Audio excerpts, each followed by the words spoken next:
Lydie Semda est l'une des 10 candidats retenus par le Conseil constitutionnel pour l'élection présidentielle du 6 mai 2024.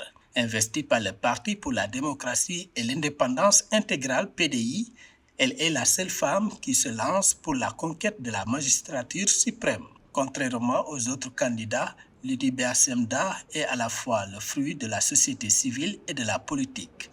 Elle s'est engagée très tôt pour la lutte contre la pauvreté, la promotion du genre et le développement rural.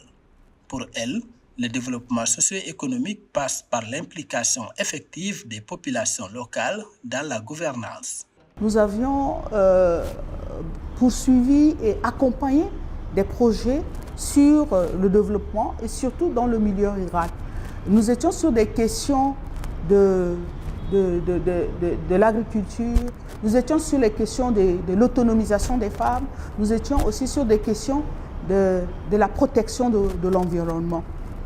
Le passage à Suicide comme à Oxfam, après, parce que Oxfam, nous étions au poste de droits des femmes, chargé de programme droits des femmes, nous a permis de mettre sur la balance toutes les questions de justice et d'équité, parce que qui parle du genre, il s'agit avant tout de l'équité et de la justice.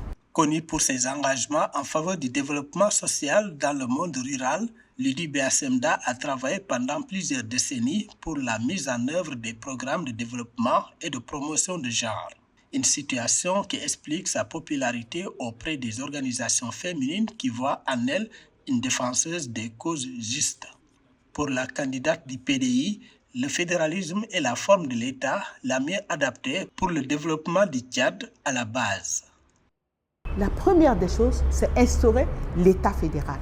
C'est la seule et unique réforme.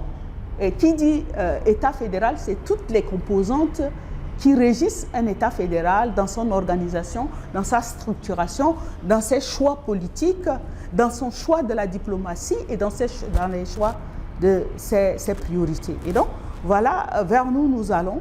Les détails, nous ne les donnons pas maintenant, mais pour rester succinct, c'est l'État fédéral du Tchad qui constituera le chemin de réforme que nous allons engager en tant que parti à la tête de la magistrature. Plusieurs fois ministre, Lydie Semda s'est illustrée par des réformes audacieuses, notamment dans les domaines de mécanisation et la modernisation de l'agriculture, la redynamisation du système de l'enseignement supérieur et la digitalisation des structures universitaires, ainsi que la lutte contre la corruption dans les services publics. Elle est une femme politique qui croit fermement à ses idéaux, son engagement en faveur du bien-être social et du monde rural.